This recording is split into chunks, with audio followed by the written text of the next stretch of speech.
Mesdames, Messieurs, bonjour. Merci de nous recevoir chez vous en cette matinée du 3 avril 2021. Nous vous rappelons que notre émission est sponsorisée par Coral Peinture. Ce matin, nous allons nous intéresser sur le plan santé à l'activité physique, mais surtout le rôle de l'activité physique dans la prévention santé, mais surtout prévention au diabète et prévention aux maladies cardiovasculaires. Nous allons nous intéresser à la culture, particulièrement à la bande dessinée, mais aussi le rôle de la bande dessinée dans la promotion de la culture, des traditions et des coutumes. En compagnie donc de Samira Hadjamar dans sa rubrique, elle va rendre hommage à la reine des Touaregs, Tinhinen, et nous allons terminer l'émission avec une belle exclusivité puisque le groupe Dzahir va lancer ce soir son dernier clip et en exclusivité, ils seront parmi nous ce matin afin de nous présenter leur dernière production. Voilà pour le menu de ce matin, mais avant cela, les nouvelles du ciel en compagnie de Mina Abed.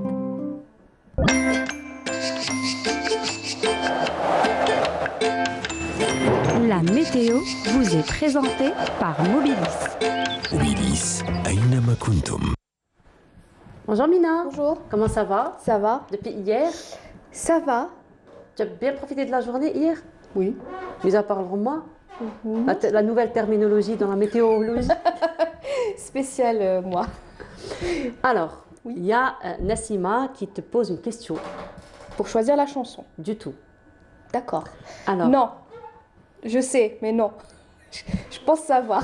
alors Nassima Zaidi, notre script demande à Mina Abed que s'est-il passé avec le criquet hier?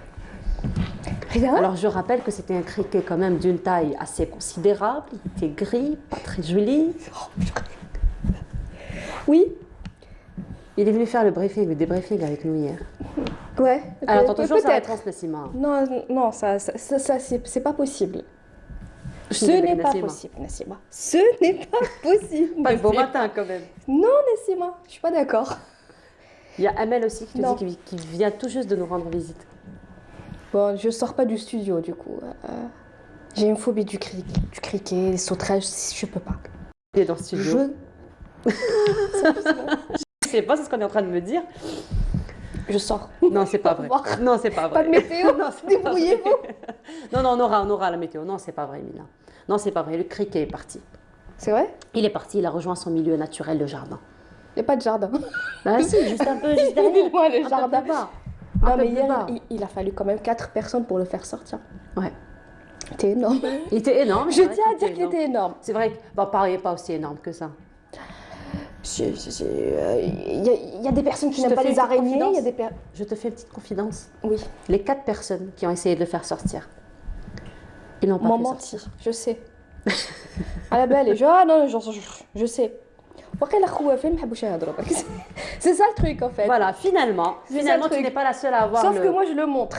Moi j'exprime mes Toi, sentiments. tu es expressive, hein. Quand Moi, il s'agit du j'exprime. criquet, très expressive. Mais de toute façon, hier, c'était le Roma, donc même les criquets aiment bien le beau temps, aiment bien le temps printanier. Tu nous avais annoncé le Roma hier. Aujourd'hui, peut-être qu'il y aura du beau temps, donc c'est sûr qu'on ne le trouvera pas J'hésite dans le bureau de à- Bonjour d'Algérie. C'est vrai? Bah, si tu nous annonces du beau temps, on te fait du chantage maintenant. Non mais là ça va pas. Ça va. Dans l'Oda, je suis pas d'accord. Ah, il faut voir avec Nassima, avec Amel, avec Saïd et... Bah écoutez, peut-être que Nessima et Emel n'aiment pas les grosses araignées, les migales. Ben moi c'est les criquets. Mais il est réellement sorti. Ouais, mais j'attends la preuve. Non, il est réellement Moi je monte sorti. pas en haut, c'est ça. Ouais. Ah, il est réellement sorti, même si tu nous annonces de la Roma aujourd'hui. Ouais. Qu'est-ce qu'il va y avoir aujourd'hui comme Je temps sais pas, On t'a perturbé de beau Vous matin. m'avez perturbé. Allez, on lance la carte. On va lancer la carte. Vous allez m'aider qu'elle va se rafraîchir. Peut-être que la mémoire va se rafraîchir. Ouais, peut-être. Peut-être. Allez, on Alors, commence. elle dit quoi la carte? Beau temps. Bon, ah ben voilà, tu vois, si tu avais dit ça depuis le début, Il n'y aurait pas eu de criquet en fait. ben voilà, là la Voilà. carte.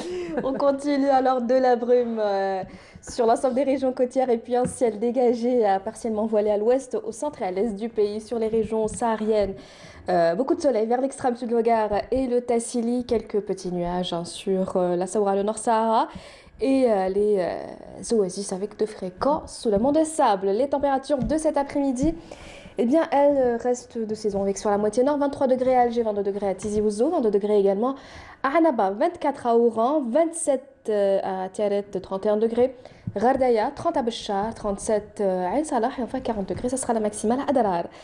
On passe tout de suite à l'état de la mer pour cet après-midi. On notera une mer plutôt calme sur la partie centre, peu agitée, à l'ouest et à l'est avec des vents entre 20 et 30 km/h vers la partie ouest, entre 30 et 40 km/h vers l'est du pays et enfin entre 10 et 20 km/h sur le centre. On passe tout de suite à l'Europe pour aujourd'hui. Un ciel assez couvert avec des averses à Moscou, Istanbul, Rome, un ciel voilé. À Paris, Londres dégagé à Berlin.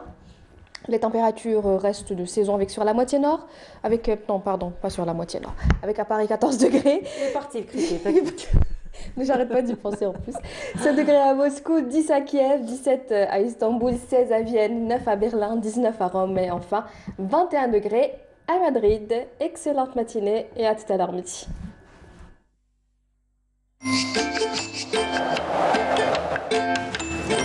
La météo vous est présentée par Mobilis. Mobilis, أينما كنتم. Cependant, Mina, est-ce que tu savais qu'au sud, c'est pour ça que je ne vais pas au sud. Les criquets sont très prisés par les gens du sud. Sont très prisés par les gens du sud. On les mange. Regarde. Non, mais ça regarde, va, c'est rien que écoutez, pour toi. je préfère vous voir. Vous êtes magnifique aujourd'hui. Je préfère vous voir. Mais tu sais, c'est très riche en protéines, paraît-il. C'est tout en Ils mieux. les Pour font, ceux qui en mangent, tant voilà, mieux. les gens du écoutez. sud le préparent en milkshake pour les enfants. C'est très énergétique, tu sais. Chiche. Vous pouvez. C'est un peu, ça ressemble un peu aux crevettes, hein, si tu aimes les crevettes. Mais c'est pas possible, ça. Franchement, quelle métaphore, quelle comparaison. Il paraît que ça a le goût du poulet. Non, mais Allez, on va pas rajouter. Allez, on va enlever la photo. C'est bon, on va enlever la photo. Allez, on va te soulager avant que tu partes. Oh là là, mais c'est moche, regardez, c'est pas beau. C'est pas moi, hein, c'est au niveau de la régie. Hein, c'est avec la régie qu'il faut négocier. C'est, s'il te plaît. Voilà, c'est parti. Ben voilà, tu as moi finalement. Ça c'est mieux là. Là c'est mieux. Alors Mina, tu sais que Nassima, à chaque fois qu'elle choisit une chanson, c'est toujours en fonction de la météo. Aujourd'hui, elle n'a pas fait en fonction de la météo, mais elle a fait finalement pour que tu te réconcilies un petit peu avec certaines, j'ai envie de dire, composantes Et nous allons nous intéresser à présent à la santé en compagnie du docteur Fatiha Hamoutan Diab. Bonjour. Diabétologue. Bonjour. Alors, Bonjour. vous êtes diabétologue, endocrinologue, diabétologue. Et aujourd'hui, nous allons nous intéresser à une thématique qui est très importante, que tout le monde connaît, mais finalement, on ne donne pas beaucoup d'importance. Il s'agit donc de l'activité physique, mais surtout de l'activité physique comme moyen de prévention aux différentes maladies. Absolument. Vous savez, l'activité physique est une arme thérapeutique que j'ai toujours utilisée comme moyen pour traiter mes patients.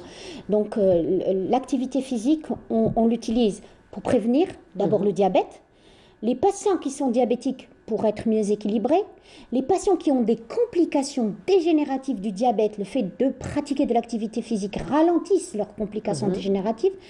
L'activité physique vous permet de combattre certaines maladies comme les cancers.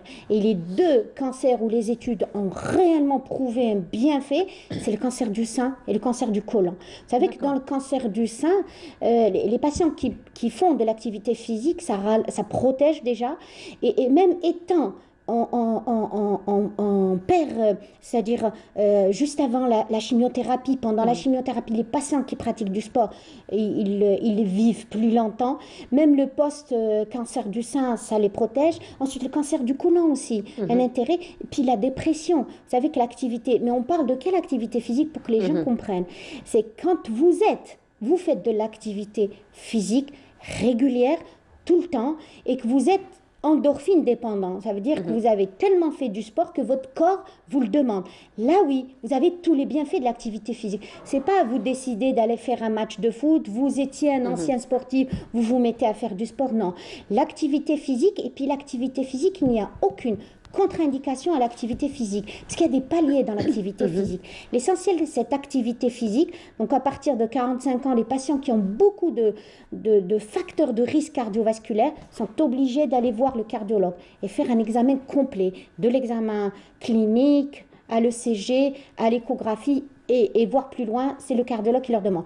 Dès qu'ils ont donc le cardiologue leur donne le feu vert, ils font de l'activité physique. Ils commencent par palier, même si c'est des anciens sportifs. Vous savez que le plus difficile, c'est ces anciens sportifs qui vous disent « Ah, j'étais un ancien footballeur, j'étais une ancienne basket, j'étais… » Et reprendre le sport, ils croient que du jour au lendemain, c'est comme ça, ils doivent reprendre le sport. En fait, finalement, lorsqu'on arrête le sport, c'est refaire tout à zéro. Oui, vous savez que le corps, a une mémoire. Et si vous avez été sédentaire, surtout les gens qui conduisent les voitures, qui sont tout le temps dans la voiture, quand vous êtes sédentaire, inactif, c'est difficile de reprendre le cœur. Alors, il y a un test très simple. Si vous voulez savoir si vous êtes bien sur le plan du cœur, vous montez 2 étages. Si moins de 2 étages, vous vous sentez essoufflé, c'est un signal d'alarme. Votre cœur vous demande. Alors, vous commencez à avoir des palpitations, une difficulté à respirer, c'est que votre cœur, vous devez travailler, faire un travail sur votre cœur. C'est très simple, c'est commencer par palier. C'est step by step, c'est vraiment progressivement.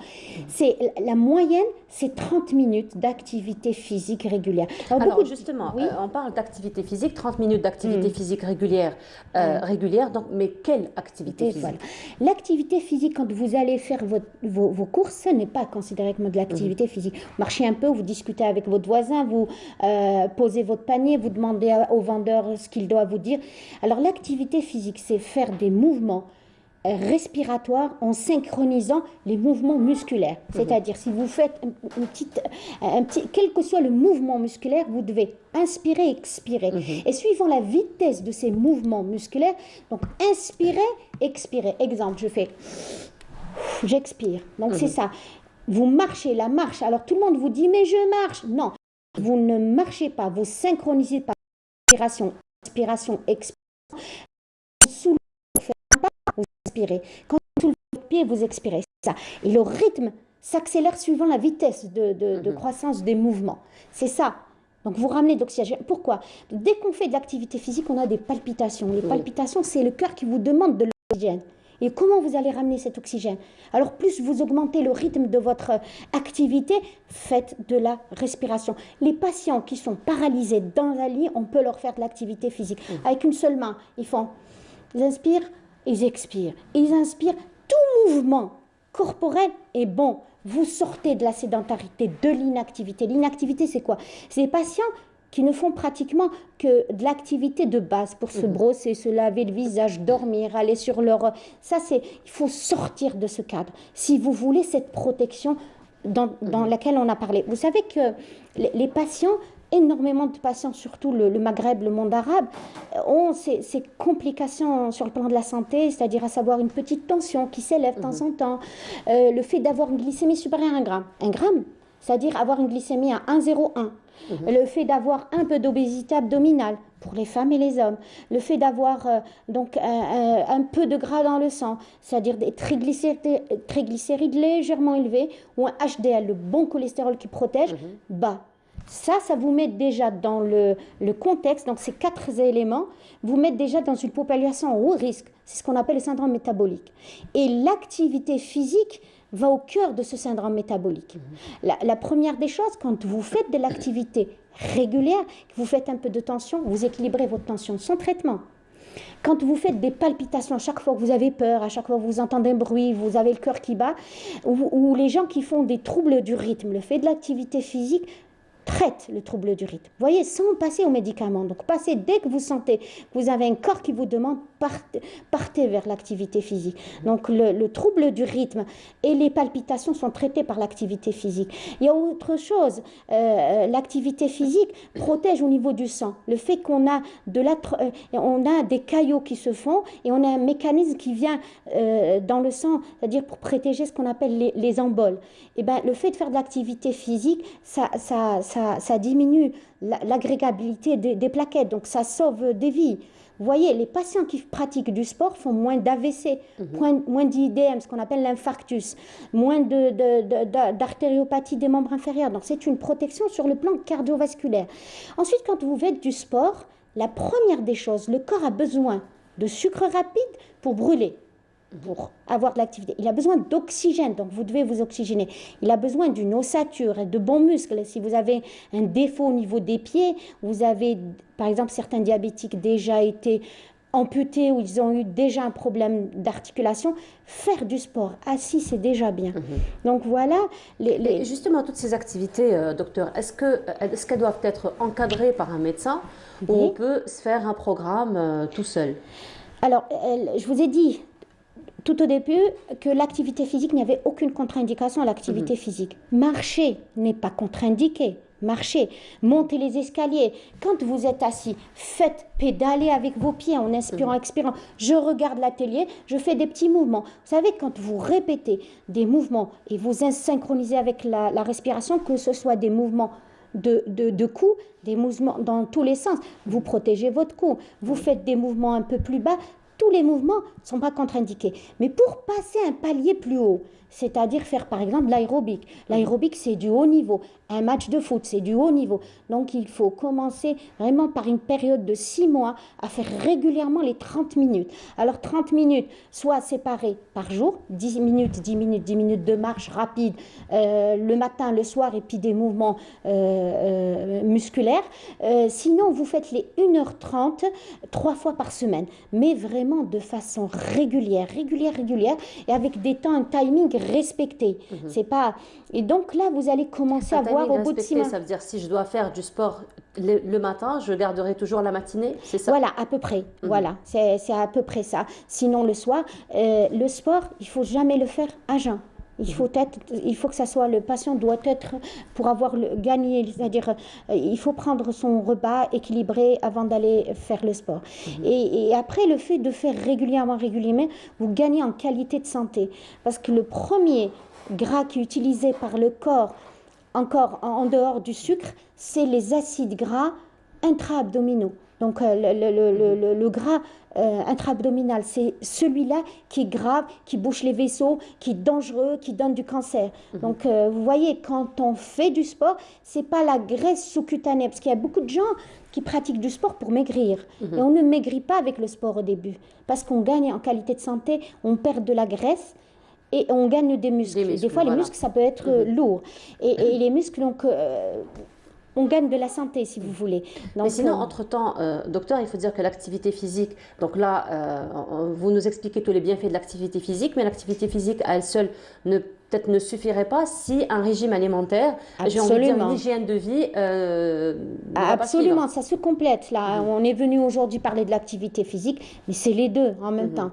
Donc c'est surtout avec l'histoire, il y a énormément de gens qui pratiquent du sport. Moi, je suis une des adeptes de ce sport. Je vous ai dit 22 ans à faire du sport, à être au cabinet avec mes patients et à prendre 1h30 et retrouver mes patientes dans la salle de sport, à faire avec un coach. Je salue tous les coachs qu'on a eus.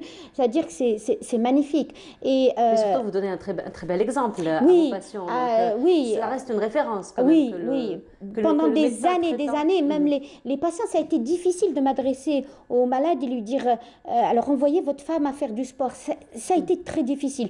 Mais le fait de me retrouver dans la salle de sport, donc ce médecin qui pratique pendant tant d'années de sport, et donc sont venus, c'est devenu une culture. Donc chez nous, dans la wilaya, c'est devenu la wilaya de Ain Tfla, c'est devenu une culture. Les gens font du sport et on n'a pas de problème pour ça.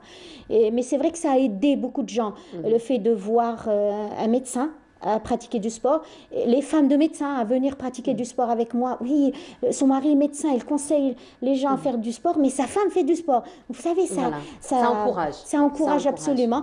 Et puis l'activité physique a un bienfait, je vous ai dit, quand on fait de l'activité physique, on devient endorphine dépendant. C'est quoi endorphine dépendant? C'est qu'on a cette hormone, c'est une drogue naturelle, euphorisante. Les gens qui sont déprimés, qui prennent des médicaments, fait d'aller faire du sport régulièrement, que leur corps leur demande. Quand ils ratent leur séance, c'est le corps qui se plaint et leur demande. Là, ils sont endorphine dépendants. Donc, ils sont tout le temps euphoriques, ils vont aller travailler. Il faut, vous savez que dans notre religion, on nous dit c'est vraiment, il faut faire, et c'est bon pour la santé, faire de l'activité régulière. Les femmes, pas besoin de sortir, elles font de l'activité en face de leur télévision. Mais c'est vrai qu'à la maison, on peut avoir tous les matériaux possibles, mais quand on est seul, ça c'est les études qui l'ont. On n'est pas du tout motivé. Il suffit d'être coaché par une personne, par son fils, son mari, voilà. Il faut ramener sa sœur ou sa cousine ou sa voisine, sa belle-sœur et pratiquer du sport avec elle, oui. Mais il faut qu'il y ait au moins une des deux qui connaît la base du sport. Vous voyez, parce que le sport, attention, même allant dans la salle de sport, vous savez qu'il faut répartir les patients en âge. Et nous, on a toujours, par exemple, à Ouida Infla, on a toujours mis tout le monde dans le même sac. Les gens de 15 ans, les gens de 45 ans, les gens de 75 ans. Donc, dans la même salle, le coach à nous. Mais c'est vrai que c'est difficile. Parce qu'à partir de 50 ans, là, mais quand même, on est arrivé à faire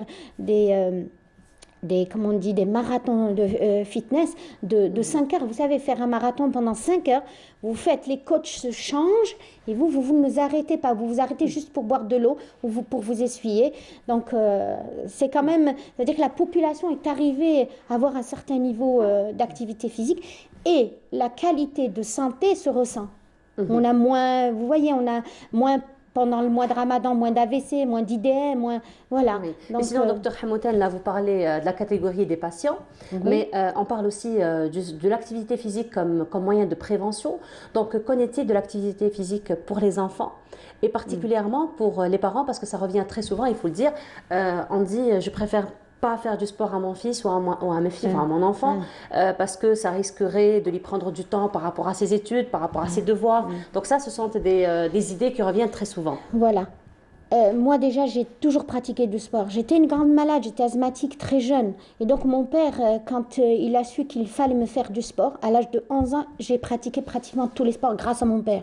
Première des choses, il nous a installé une table de ping-pong à la maison. Ensuite, un panier de basket. Et l'été, c'était les campings. C'était vraiment, on avait un Zodiac qui nous jetait dans la mer. C'était, vous voyez, donc c'est cette culture que j'ai été. Donc les parents, on n'est que le reflet de ses parents. Si les parents croient, alors la santé de leurs enfants, s'ils ne pratiquent pas de sport, ils n'iront pas très loin dans leur vie. Je veux dire, les études et le sport, c'est vraiment la main dans la main. Ils iront plus. C'est comme si vous mettez un moteur pour que votre fils décolle, c'est l'activité physique. On a dit l'endorphine. Si vous voulez un enfant déprimé, il va faire ses études, mais il sera déprimé. Alors il peut lâcher à n'importe quel moment ses études. Alors qu'en faisant du sport régulièrement, du basket, n'importe quel sport, même s'il change de sport, attention, la culture de changer, faire un peu de tennis, faire un peu de basket, faire un peu de hand, c'est toujours de la culture générale. Faire du ping-pong, pourquoi pas. Tout ça, c'est... Et si les parents ne sont pas sportifs, leurs enfants ne seront jamais sportifs, en général pas sportifs. En général, même si c'est soit la maman qui est hyper active à la maison, donc l'enfant est actif, il faut pousser ses enfants. Je pense que c'est ça, pour avoir une meilleure santé. Vous savez que la santé, la qualité de santé, en Algérie, vraiment, et avec le sport, on peut gagner en qualité. En qualité. Voilà. Alors, le mois de Ramadan, c'est pour la semaine prochaine, Inch'Allah. Donc, il arrive à grands pas. Qu'en est-il de l'activité physique pendant le mois de Ramadan? Alors, évitez de faire de l'activité physique. Alors, je dirais d'abord à mes patients diabétiques, évitez de faire de l'activité physique juste avant le jeûne, la rupture du jeûne. La rupture. Voilà. C'est là où la glycémie est la plus basse. Et normalement, on fait du sport quand la glycémie est au moins normale ou lorsqu'elle s'élève, une tendance élevée. Et même pour les autres patients, évitez de faire de l'activité, alors allez faire du footing juste avant le... Faites du footing. D'abord, il y a Tarawih qui est une très grande activité, mais apparemment avec le corona, on a réduit le Tarawih. Il y a aussi le sport entre Tarawih et le Sahur. Voilà, voilà. Et puis juste après, quand vous prenez un repas riche en sucre lent, c'est-à-dire des pâtes, des pâtes, et avec un peu de sucre rapide et sucre lent, vous pouvez faire du sport juste après, au petit matin. Mais sinon, évitez. Même les femmes diabétiques, comme je suis diabétologue, je voudrais leur passer un mot, évitez de faire à manger juste avant les 2 dernières heures de faites à manger le matin, parce qu'elles se mettent juste avant le adhan, elles utilisent la cuisine, elles se brûlent, elles touchent leurs enfants, donc faire attention, c'est là où elles ont le risque d'hypoglycémie juste avant le ftor. Mais sinon, d'après ce que j'ai bien compris, donc on maintient l'activité physique juste au bon moment, donc surtout éviter le moment juste après, avant la rupture du jeûne. Voilà, c'est entre le ftor, les 4 premières heures juste après le ftor, c'est là où on doit bouger beaucoup. Ensuite, un peu moins vers le sahur et au petit matin. Voilà, parce qu'on a pris le deuxième repas. Donc on maintient l'activité physique régulière, les 30 minutes par jour, juste éviter donc le moment juste avant la rupture du jeûne. Pas la journée où on est à jeun. Voilà. Très bien, merci beaucoup. Merci beaucoup à vous, Dr Fatiha Hamoutan Diab, voilà. Diabétologue et endocrinologue, voilà, j'y arrive. Merci beaucoup d'avoir été parmi nous ce matin et on vous souhaite Ramadan Karim. Merci parce beaucoup. que c'est pour très bientôt. Merci. Voilà, merci. Et là, on continue notre programme et Samia Bouharour a décidé de nous parler du printemps et donc elle est partie voir le printemps, on va dire les premières images du printemps du côté de Chenois à Tipaza et on se retrouve juste après. Les habitants de Chenois accueillent le printemps à leur façon. Des rituels ancestraux sont toujours présents dans les us et les coutumes des gens ici. On est dans la région de Sidi Ibrahim Ben Issa et on organise chaque année cette Wahda pour se réunir et pour fêter ensemble l'arrivée de la saison printanière. C'est la 3e fois qu'on organise cette fête et cette tradition ancestrale.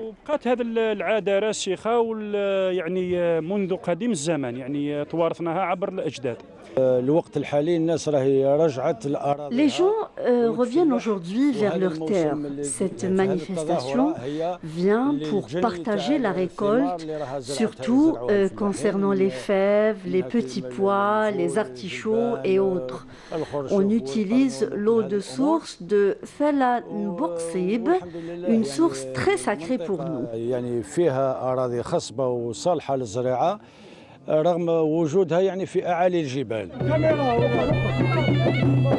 Le couscous, ce signe de la baraka et de partage, attire les habitants mais aussi les visiteurs au milieu d'une nature splendide, entre mer et montagne.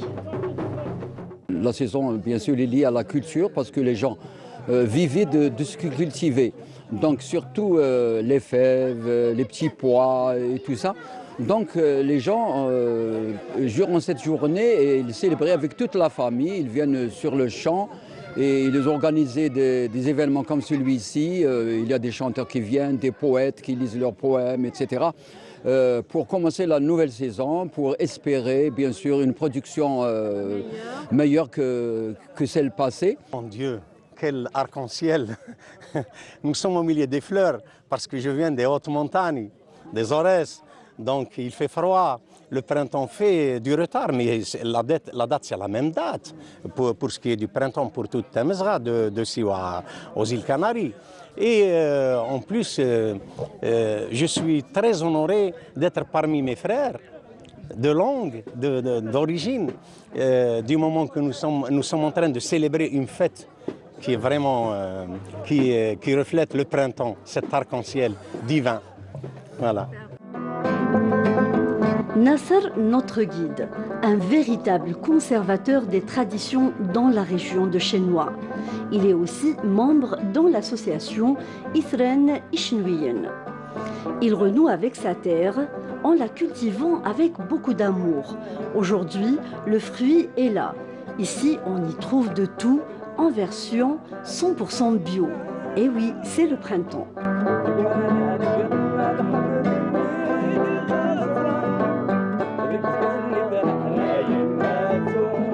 Ici, on se trouve au monde du Chenois. Et ces terres-là qu'on a héritées de nos ancêtres, on est en train de les cultiver. Et comme vous voyez, il y a le tout, il y a des fèves, des petits pois, des oignons, il y a des nèfles, même il y a des cerisiers, des pistachiers, des grenadiers, des amandiers, enfin, il y a tout ce que vous pensez, Voilà. tout ce qui vient dans votre mémoire, vous allez le trouver ici. Un peu plus loin du lieu de la cérémonie, un groupe de jeunes se réunit dans ces magnifiques paysages. Une qa'da khelwiya, comme on dit ici, purifie les âmes et calme les esprits.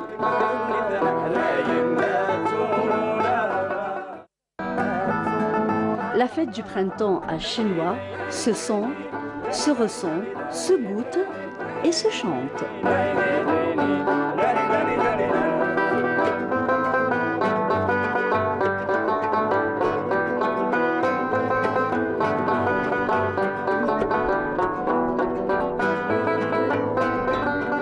Et voilà, donc de très belles images de printemps que Samia Abouarour a partagées avec nous. Cette fois-ci, nous allons voir le printemps du côté de la Kabylie. Ce sera avec une BD, avec une bande dessinée. Et donc celui qui a dessiné, bien entendu, cette bande dessinée, Kamel Bentaha, bonjour. Bonjour. Marhaba Toujours bik. un plaisir de vous retrouver. Le plaisir et est trouver l'équipe partagé. avec la même fraîcheur matinale. Là, ici, c'est toujours un plaisir de vous avoir parmi nous.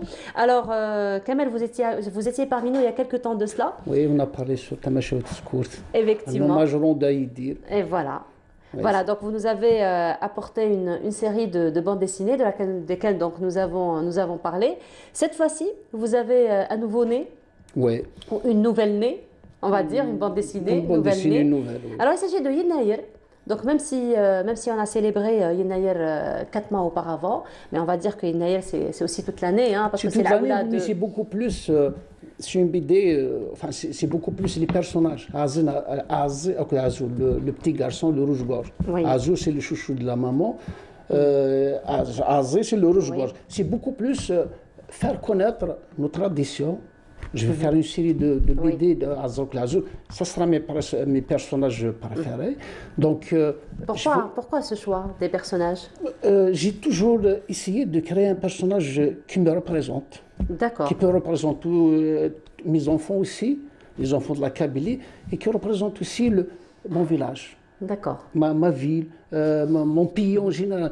Donc j'ai choisi Azé parce que je pense que c'est un oiseau formidable, avec sa petite Le cravate rouge-gorge, en rouge, oui. ouais, avec sa petite cravate rouge. Puis c'est un oiseau qui Voilà. Donc, annonce son arrivée. Ce que la majorité ignore, dès qu'il arrive, on l'entend chanter de bonne heure. Donc il te réveille, il te fait oublier que l'été est terminé.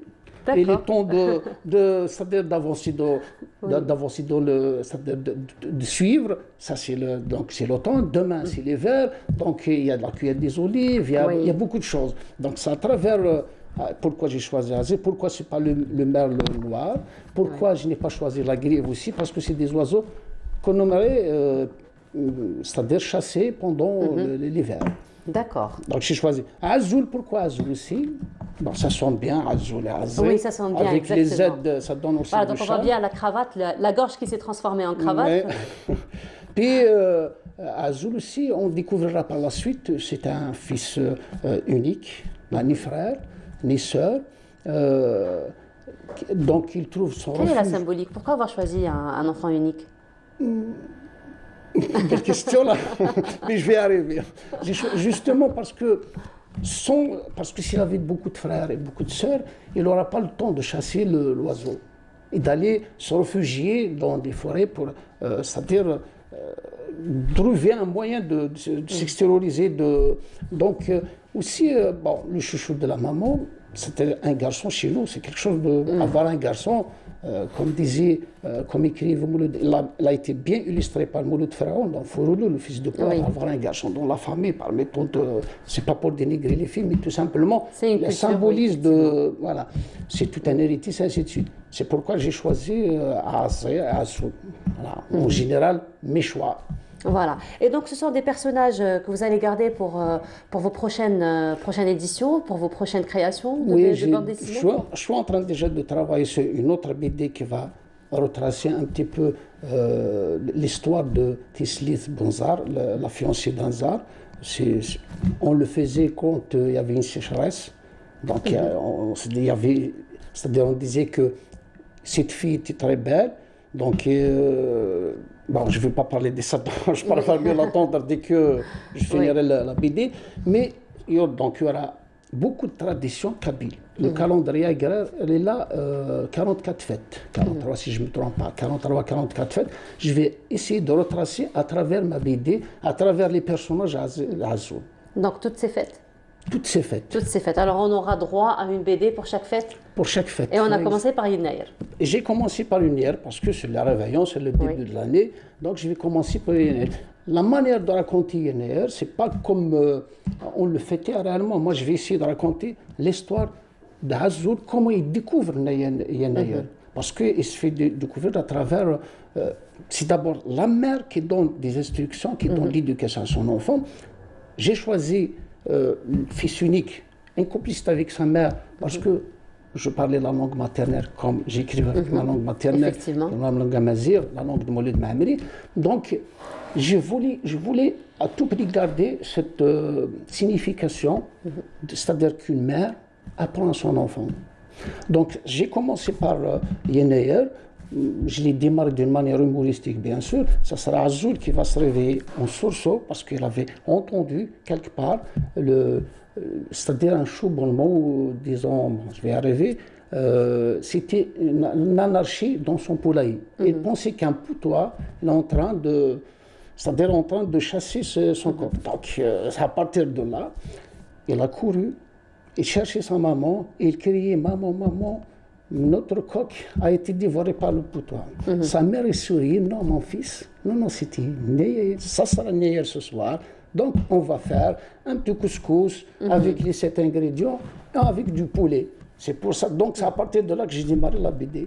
Voilà, donc finalement, c'est un travail très éducatif que vous êtes en train de faire, parce que là, vous racontez un petit peu les traditions, vous racontez un petit peu les coutumes de la région, donc à travers la bande dessinée. Donc c'est pas que humoristique finalement, mais il y a beaucoup de valeurs qui sont transmises à travers cette bande dessinée. Je passais parce que je pensais utiliser l'humour, c'est une manière de capter l'enfant, de la ramener pour lire la BD, mais aussi, bien sûr, il y avait toute une éducation à l'intérieur, il y avait toute une moralité à l'intérieur, il y avait toute... Actuellement, on commence à oublier un petit peu nos traditions. Vous savez, nous, avant, on vivait dans un monde de convivialité. Et chaque fête, on le fêtait avec tous les villageois. Tous les villageois y participent.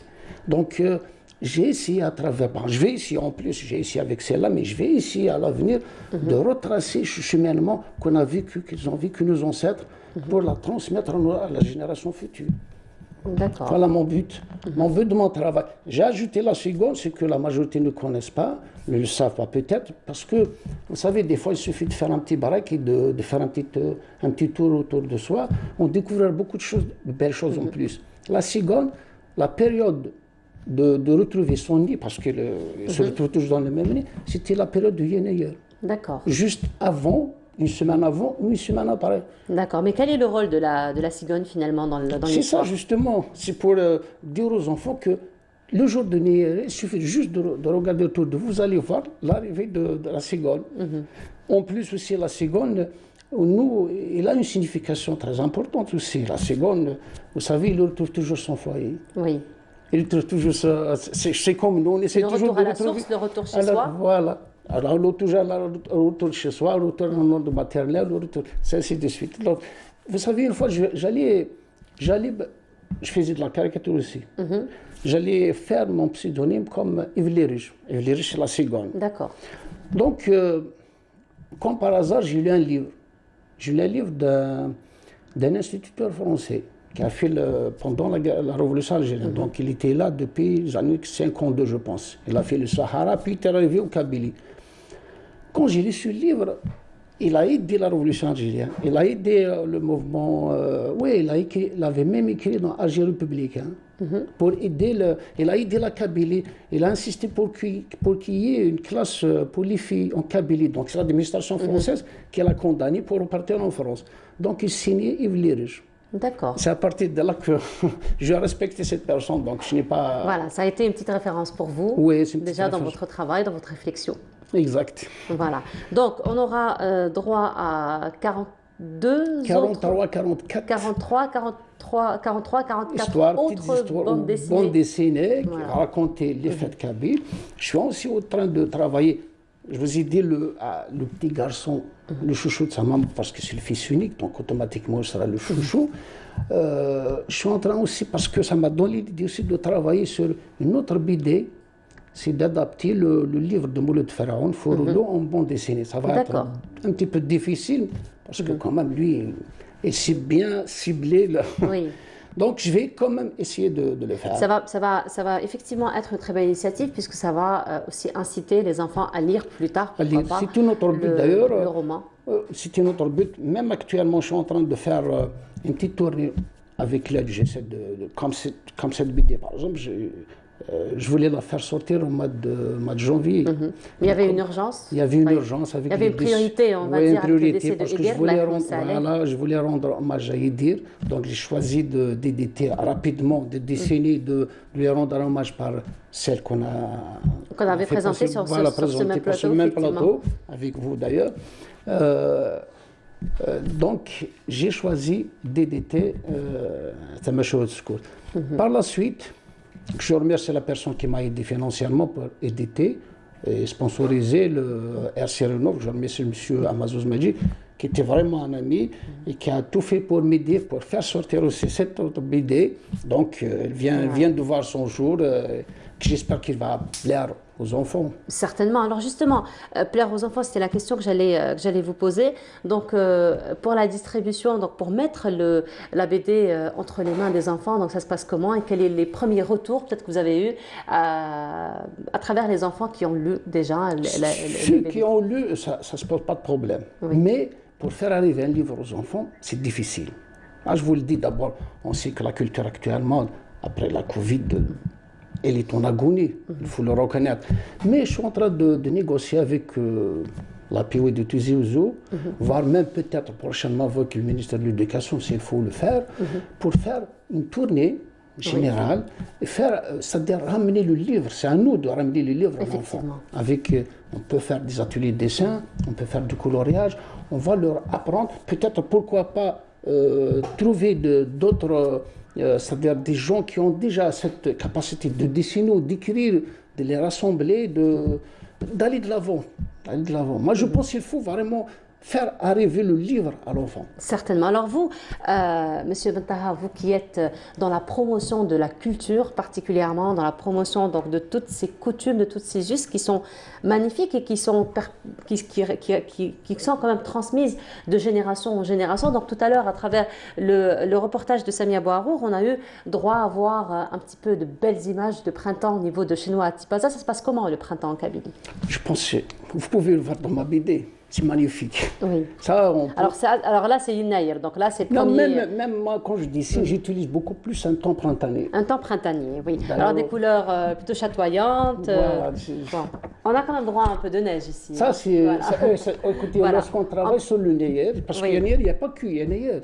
Oui. Il y a aussi la neige qui fait le charme de Yenayer. Qui fait effectivement. Voilà. Effectivement. Sinon, Et puis, il faut dire que la région de la Kabylie, en temps d'hiver, il fait très froid et il neige. Il neige, donc effectivement, on a droit à de la neige. C'est pas comme Alger. Alger, c'est plutôt au niveau. Justement, c'est plus bas par rapport au niveau de la mer. Donc effectivement, il n'y a pas. Pourquoi ne pas créer cette ambiance? Justement, j'ai essayé de créer cette ambiance du Yenayer avec de la neige. Avec la matinée, ça peut être une journée printanière qui va se développer au fur et à mesure avec de la neige qui va donner encore de charme pour Yenayer. Voilà.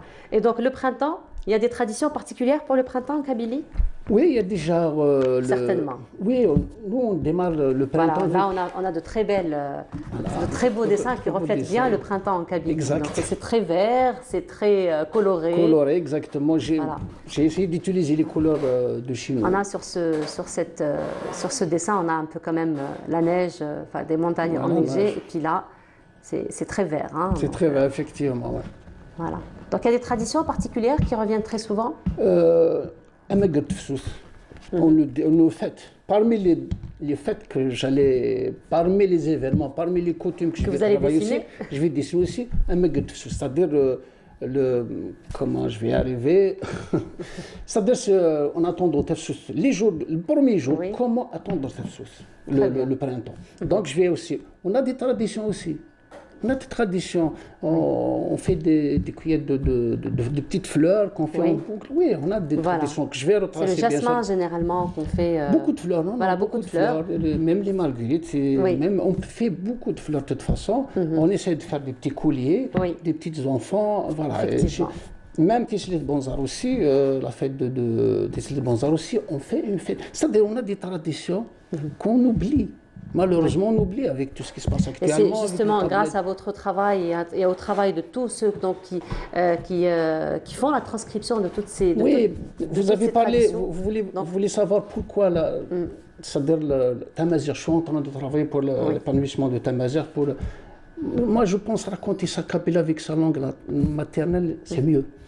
C'est mieux, ça se passe mieux, ça se raconte mieux. Ça se sent mieux. Donc j'essaie, j'espère que je vais y arriver. Parce que certainement. On voit que vous avez beaucoup de persévérance. Beaucoup de persévérance, il faut le dire. Kamel Bentaha, donc bravo pour ce que vous faites. Merci. Et puis on vous souhaite une très belle continuation. Merci beaucoup d'avoir été parmi nous ce matin. C'est moi qui vous remercie. Voilà, et donc à très bientôt, Inch'Allah, pour la série. Merci. Certainement, vous allez partager ça avec nous, avec le public. Je me sens chez moi, pourquoi ne pas revenir? À tout moment, vraiment ça nous fait plaisir. Merci beaucoup Kamel Bentaha, je rappelle vous êtes BDiste et vous étiez aujourd'hui parmi nous donc pour parler de votre nouvelle née, n'est-ce pas? Merci. Donc une BD que vous avez éditée donc pour la fête de Yennayer et on aura droit à 43 ou 44 autres BD pour parler encore de tradition. J'espère de vous retrouver toujours avec la même fraîcheur. Certainement, certainement, Inch'Allah, certainement. Toujours merci 20 beaucoup. Ans. Bah voilà, on grandit jamais. 18 ans. 18 ans, M. Bentaha. D'accord. 18 ans. Vous êtes mieux placé alors. Voilà, merci beaucoup. On vous retrouvera très bientôt, Inch'Allah, et belle continuation à vous. Et là, donc, on va partir du côté du sud de l'Algérie, particulièrement à Tamanrasset, puisque Tamanrasset a abrité il y a quelques jours de cela un événement très important et très intéressant, particulièrement pour les enfants. Il s'agit de la première édition, donc de la première édition du cerf-volant. C'est Samira Hadjamar qui s'était déplacée, qui avait fait cette couverture. Et je vous laisse voir ce reportage en attendant de trouver Samira Hadjamar, justement, qui va encore une fois nous emmener du côté de Tamanrasset. Désert, désir d'évasion, d'échapper belle vers le ciel, vers le soleil sur le tapis glissant du vent, vent du sud coloré. Au pied du pic Iharen, emporté par les envolées d'une flûte affûtée aux récits anciens, des anciens. هذا المهرجان للأجسام الطائرة اللي احتضن فيها وكرم فيها المعوقين، وكان يعني أحصل لي الشرف أني نكون ضيف شرف مع بوغالي توفيق لاكتشاف أو لبصمة التراث ليروه بهذه المعوقين وذوي الإعاقة، إنهم يكتشفوا أن هناك أصالة وهناك يعني شيء دخل الهجر. Nous voici donc à Tamanrasset pour des journées spéciales et un événement surprenant, presque inattendu, tant par l'étendue de son originalité. C'est un sport qui est extraordinaire, qui se passe en famille. Je souhaiterais de tout cœur former des petits clubs un peu partout. Déjà, j'ai un club d'handicapés à Tamanrasset, vous allez le voir, il est juste à côté, on de pratiquer. On a du très bon matériel, on est très bien équipé, puis je pense on a de belles régions, on a des espaces, on a du vent. Il faut qu'on en pratique comme moi. Des animaux volants, colorés, grands, petits et de toutes formes, ce sont des cerfs-volants et des clowns et de la musique fascinante.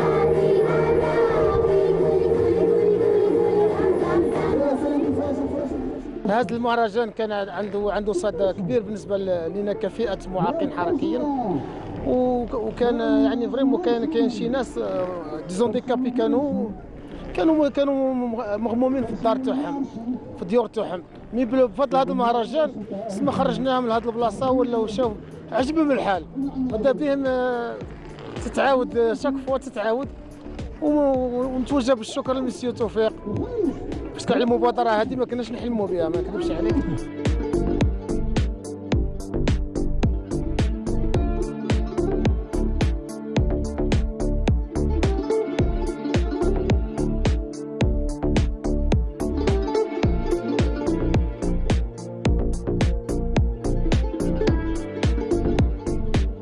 Nous avons formé tout d'abord quelques enfants d'une association d'handicapés et qui ont participé avec nous pendant 2 semaines, donc entraînement très intensif on va dire. Donc c'était des enfants, c'était des mamans, c'était des papas également d'une quarantaine d'années qui ont bien maîtrisé en fait le cerf-volant.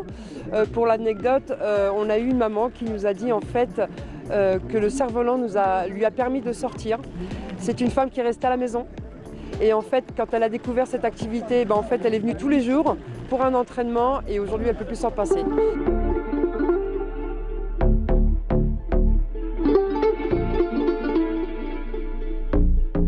Bon vent à l'équipe Mzabtour, organisatrice de cet événement, en espérant les retrouver l'année prochaine pour cette belle aventure. Alors, on se retrouvera l'année prochaine pour une nouvelle édition, mais à présent, Samira est parmi nous. Bonjour Samira. Bonjour. On ne va pas attendre l'année prochaine pour te recevoir. Ni repartir à Tam d'ailleurs. Pourquoi? Parce que... Ah oui, ni repartir à Tam, oui, certainement. Oui, il y a encore des choses à faire. C'est une mine d'or, Tam, au sens propre du mot. Un autre coup de cœur que tu as découvert, encore une fois, que tu connaissais, que tu as redécouvert. Redécouvert, bien sûr. Mais pour... alors, c'est l'édition 0, donc, du Festival des cerfs-volants. C'était à l'occasion de la journée des personnes handicapées qu'on célèbre chaque année le 14 mars. Et ce qui est intéressant, et vraiment par rapport à cet événement, c'est que grâce à Tofir Bourali et à Samia Azi, qu'on a vu en dernière intervention dans le reportage, c'est que maintenant, tous les vendredis, cette association, il y a un collectif qui a été créé par les personnes handicapées, dont Abdelkader qu'on a vu aussi dans le reportage. Tous les vendredis, ils y vont. Ils ont des cerfs-volants, et ils s'éclatent. Maintenant, chaque fois qu'il y a du vent, ils y vont. C'est devenu notamment le vendredi. Voilà, c'est devenu une culture finalement ancrée. Il suffisait juste de donner le déclic. Exactement. Et ce souffle, c'est grâce à Tofir Bourali. C'est lui qui a insufflé cet événement, cet engouement et cet enthousiasme. Parce qu'il n'y a pas que les personnes handicapées. Tout le monde y va maintenant. Parce que déjà pour ces journées, le 13-14, il avait ramené 600 cerfs-volants. Et il a créé à l'occasion de cet événement un atelier de création de cerfs-volants. Donc il y en a beaucoup. Voilà. Donc finalement, pour la prochaine édition, on aura des professionnels de cerfs-volants. Belek. Pourquoi pas. Il y aura des gens qui ont appris à manier un cerf-volant et c'est pas facile. Voilà, et pourquoi pas passer à des éditions compétitives. Exactement. Pourquoi pas pour c'est une première encore. En Algérie et au Maghreb. Il n'y a pas ça existe en France, dans les autres pays, mais en tout cas dans le Maghreb, il n'y en a pas. Très belle initiative. Très belle initiative, effectivement. Donc on va rester ce matin dans le sud-est algérien. Voilà, donc on va rester à Tamanrasset puisque tu vas rendre hommage ce matin à la reine des Touaregs. À la reine des Touaregs, c'est une Tamanokalt. On dit Aménokal pour les hommes et on dit Tamanokalt pour les femmes. Et ça a été la première et l'unique Tamanokalt, malheureusement, des Touaregs. J'aimerais qu'il y en ait encore plus. Il s'agit de Tinhinen. Tinhinen, la reine des Touaregs, en tout cas, la reine fondatrice du peuple Touareg, qui s'est installée à Abalessa. Alors Abalessa, c'est une commune, bien sûr, de Tamanrasset. Elle est à 80 km. Elle est sur la route ouest de Tamanrasset. Pourquoi Abalessa est intéressante? Parce que Abalessa, déjà, en berbère, c'est Abalessa, qui signifie terre cultivable. Et c'est toute la renommée de cette région. Celle qu'on voit, c'est Tinhinen, entourée des Touaregs. C'est une œuvre du peintre, de l'artiste algérien Hossein Ziani, qu'on salue, puisqu'on utilise c'est justement la toile qui constitue la référence par rapport à Tinhinen, parce qu'à chaque fois qu'on veut parler de Tinhinen, on revient à cette toile. On revient à cette toile. On ne peut pas avoir des photos de Tinhinen parce que d'abord Tinhinen il y a un peu de légende, de magie dans l'histoire de Tinhinen. Donc là, on va un peu loin dans l'histoire. On va très loin dans l'histoire. Déjà pour l'Ahagar, on va très loin. La première fois où ça a été cité, c'est par Hérodote, dans son atlas. Il compare cette terre. Ce qu'on voit, c'est le tombeau de Tinhinen. Il compare cette région, la région de l'Ahagar, comme la cité des Atlantes. Voilà. Et on trouve aussi pour Tinhinen dans le livre dont on voit la couverture, c'est Pierre Benoît. Il est paru en 1919 et donc lui parle d'une reine dans le Hogar, et il s'agit probablement et sûrement, d'après Charles de Foucault, de la reine Tinhinan. Voilà, donc ça a été cité plusieurs fois. Donc c'est pas vraiment une légende, mais c'est aussi une légende parce que c'est magique, c'est transmis de génération en génération. Ce qui est intéressant, à savoir, c'est que chez les Touaregs, la transmission se fait principalement par l'oralité. Il n'y a pas d'écrit, il n'y a pas de photo non plus de Tinhinan, donc Ziani nous a offert une belle image d'après la description qui existe. Voilà, pour recadrer les choses, le tombeau de Tinhinan se trouve à 2 km, on va dire, du chef-lieu de Abalessa. C'est au confluent des oueds Tit et Outoul. C'est une région connue pour son eau, ses pâturages, son bois. Et c'est aussi une région qui est connue, comme Abalessa est connue comme étant un relais des caravanes. Alors les plus connus sont Warkla, Ain Salah, Agadez, et c'est aussi Ain Salah, Silet, l'Adrar des Siforas, Gao et Tombouctou. Et c'est comme ça que la légende dit que Tinhinan serait arrivée parce qu'elle a trouvé, avec sa servante Takamat, elle a trouvé ce lieu magique, elle s'y est installée et elle a fondé le peuple Touareg. J'ai fait un reportage qu'on pourrait peut-être voir, qui raconte un peu, on est allé avec une équipe, donc Aziz Lghorour et Sabri Nabil à Tamanrasset. On a fait des images, malheureusement il y a eu une tempête de sable, mais on a quand même fait des images.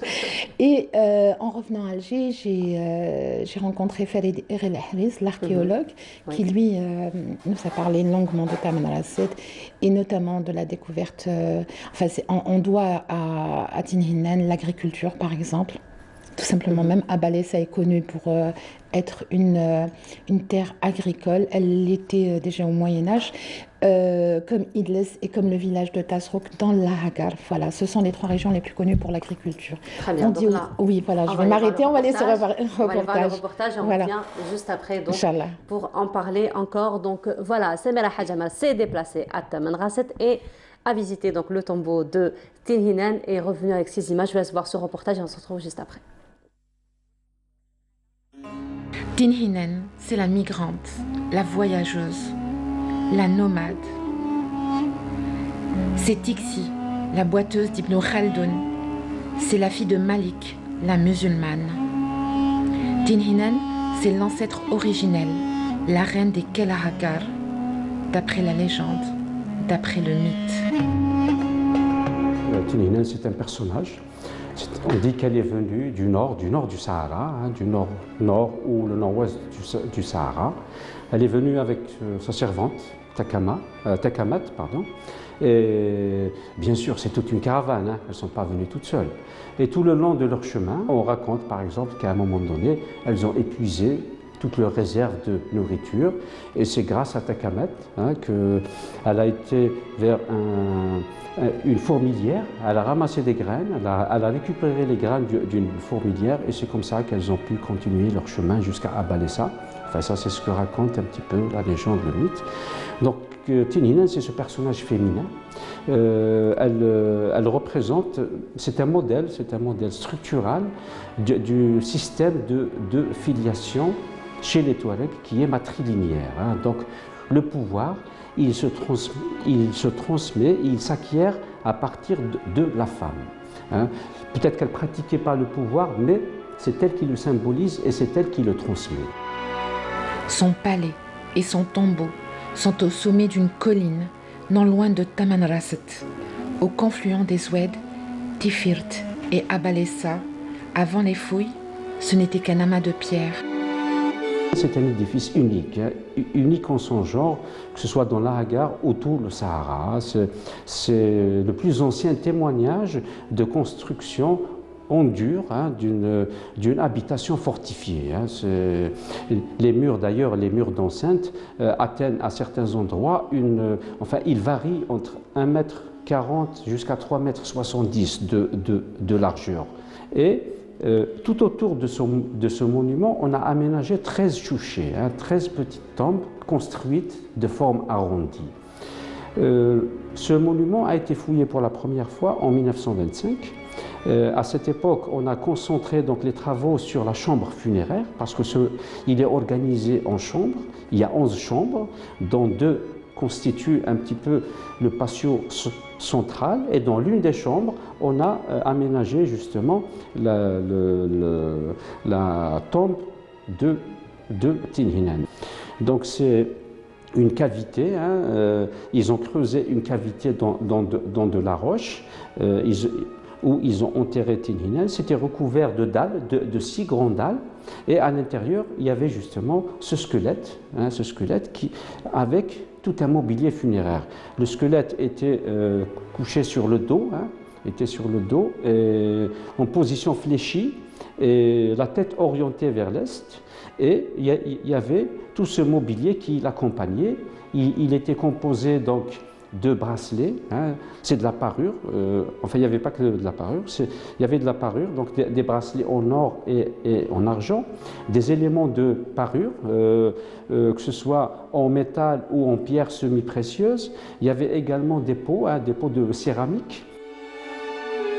On dit que la reine des Touaregs aurait appris bien des choses à son peuple, qu'elle aurait introduit les chameaux, dont on connaît l'importance dans le désert. Sur certains blocs de pierre, il y a de la rupestre. Il y a une représentation d'un dromadaire avec un chamelier, d'un dromadaire avec un chamelier. Il y a des représentations de cygnes, mais il y a également des inscriptions en tifina. Donc tout autour de ce monument, à certains endroits, on a donc cet art qui est associé. Et la rupestre est très ancienne, justement au Sahara central, que ce soit dans l'Ahgar ou le Tassili, sous forme de peinture ou de gravure. Il peut remonter jusqu'à plus de 10 000 ans, la rupestre donc de cette région. Mais cet art doit être contemporain de l'époque de Tin Hinan, ces gravures qu'on a sur le monument. Tin Hinan est devenu une légende, un récit rapporté par les 4 vents, un mythe qui inspire et qui a surtout transpercé l'imaginaire depuis des siècles et des siècles d'histoire. Aujourd'hui encore, bien des choses restent à découvrir. Et voilà, un très beau voyage du côté du tombeau de Tin Hinan. Oui, son palais et son tombeau, puisque Tin Hinan est enterré dans son palais, donc à Balessa.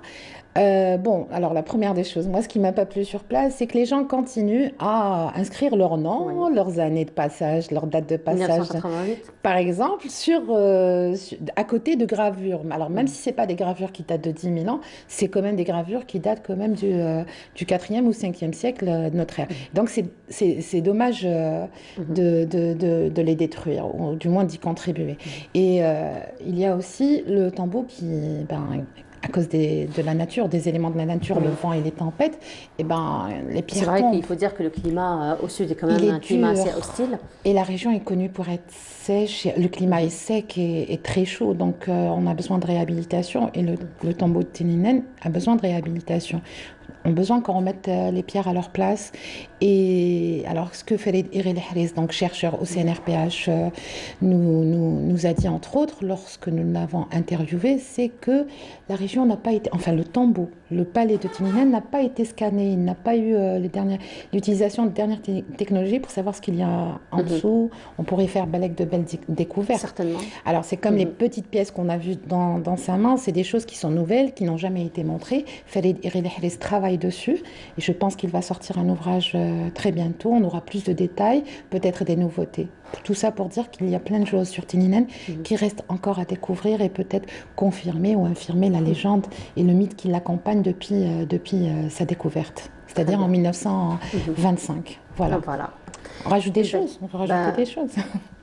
On dit, alors on a vu sur, on a vu sur les pierres, ou pas, hein, je peux m'arrêter, c'est comme tu veux. Allez, vas-y, je te laisse quand même. Tu vas pas nous laisser sur notre faim quand même. Allez, on dit aussi dans la légende que Tininen aurait appris aux Touaregs la langue tifinagh, le tamashek. Donc les choses qu'on a vues sur les pierres, par exemple dans le reportage, voilà, entre autres, hein, elle a appris plein de choses. Voilà, de toute mais façon, pas que.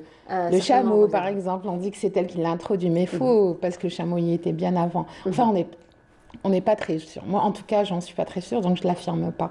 Voilà, je peux rajouter des choses. Non, c'est terminé. C'est terminé, il faut que j'enchaîne. On y reviendra. Attends, on montre les livres. On montre les livres. On va remontrer les livres. Voilà. Le livre qui a été fait par Dida Badi, qui est lui chercheur et anthropologue à Setentergi, qui est au CNRPH. D'ailleurs. Oui, bien sûr, Dida qui est actuellement en Allemagne et qu'on salue. C'est une édition donc de l'ANEP. Et ce qui est intéressant, bon, il y a Tinina à l'intérieur, mais il y a réalité. Le titre, c'est Réalité d'un mythe. Ça reprend toute la région de la Haga et du Tassili d'Alger. Alors, on a aussi le livre qui a été fait par le Musée national du Bardo. C'est Tininen, c'est Madame Mercès qui s'en est occupée. Donc ces parures, on trouve plein de choses. Entre autres, j'ai utilisé... Ils sont sauvegardés d'ailleurs en ce moment au niveau du musée du Bardo. Exactement. On peut aller les voir. Et c'est Madame Mercès qui s'en est occupée. D'ailleurs, les illustrations dans tout ce qui est parure et tout ça, je les ai utilisées, je les ai empruntées à cet ouvrage, du Bardo. Très bien. Merci beaucoup, Samira. Merci beaucoup, Nour. Merci d'avoir été parmi nous ce matin. On te retrouvera samedi prochain pour notre coup de cœur. Oui. Toujours le sud. Oui, peut-être ou pas. C'est la veille Ramadan. Oui, effectivement, ce sera la veille Ramadan.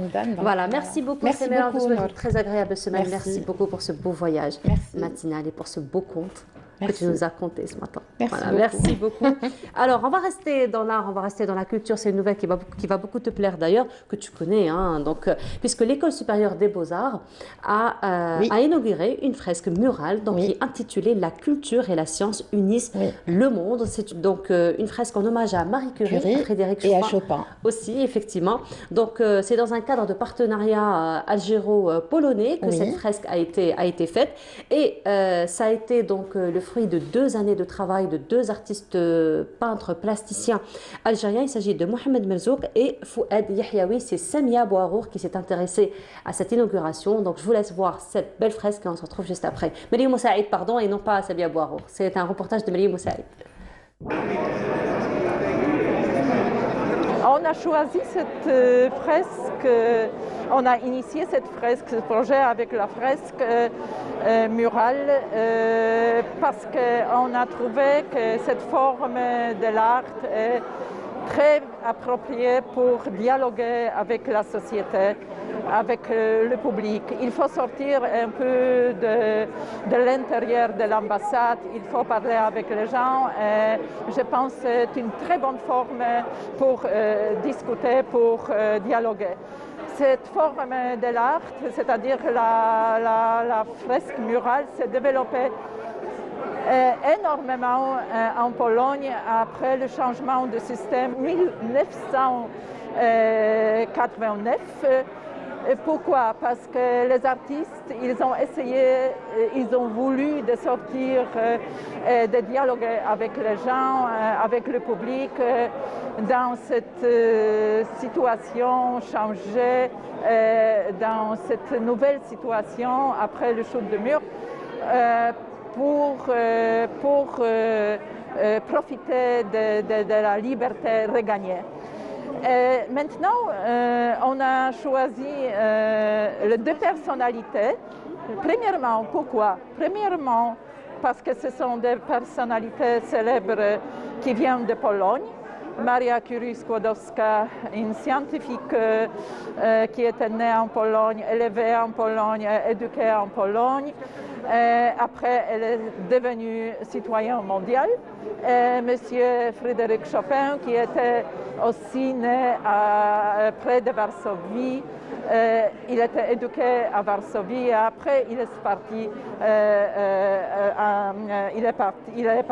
il a quitté de Pologne en raison de situation politique en Pologne.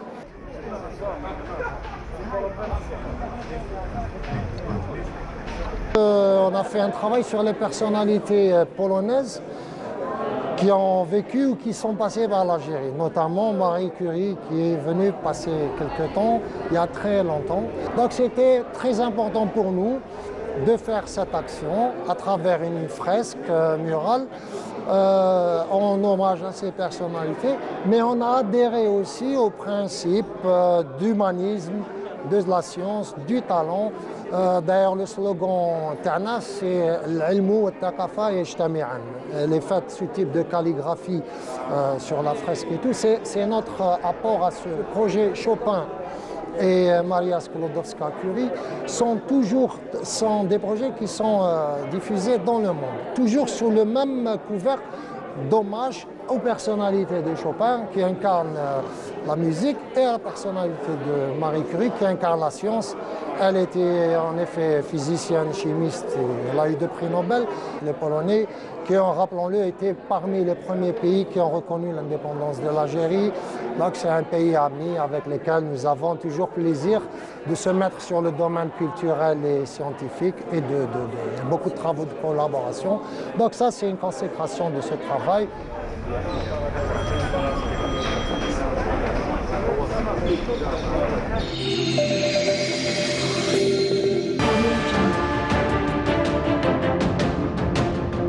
Enfin, une peinture algérienne aux normes internationales. Tous vos besoins en peinture intérieure, peinture métal, préparation de support ou peinture extérieure, choisissez Coral Peinture. Coral Peinture, c'est les maths à faire.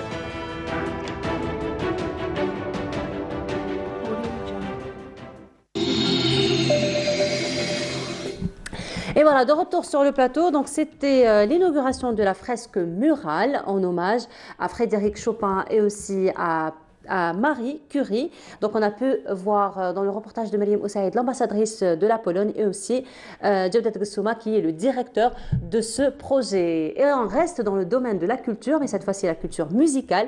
Et en exclusivité, nous allons avoir aujourd'hui parmi nous le groupe Dzaïr Hakim Ladjel. Bonjour. Bonjour. Marhaba. Ça m'a fait plaisir. Le plaisir est pour nous, l'honneur est pour nous, puisque vous nous faites aujourd'hui une belle fleur de beau matin, une belle exclusivité. Oui. Avant tout le monde.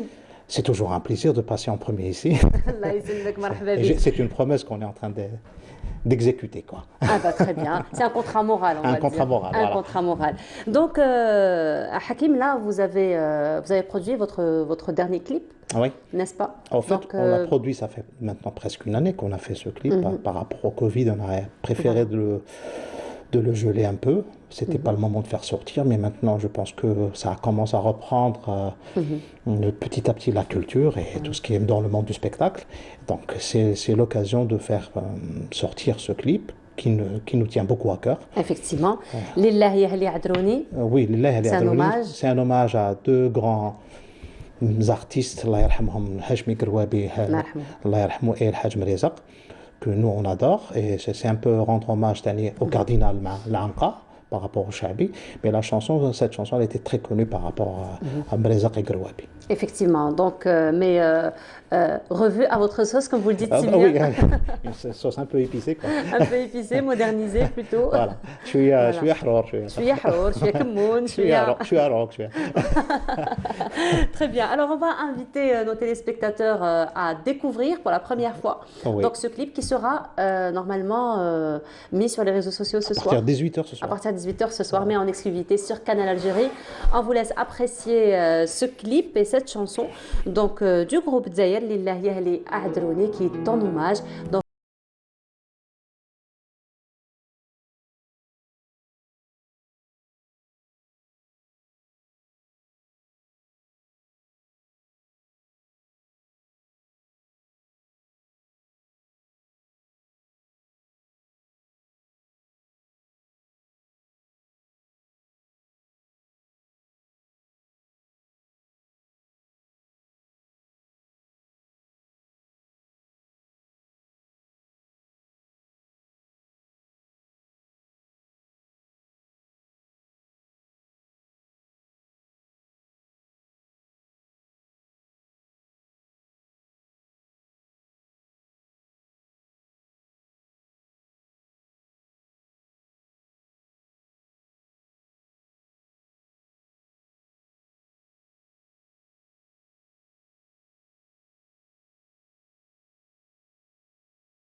Jusqu'à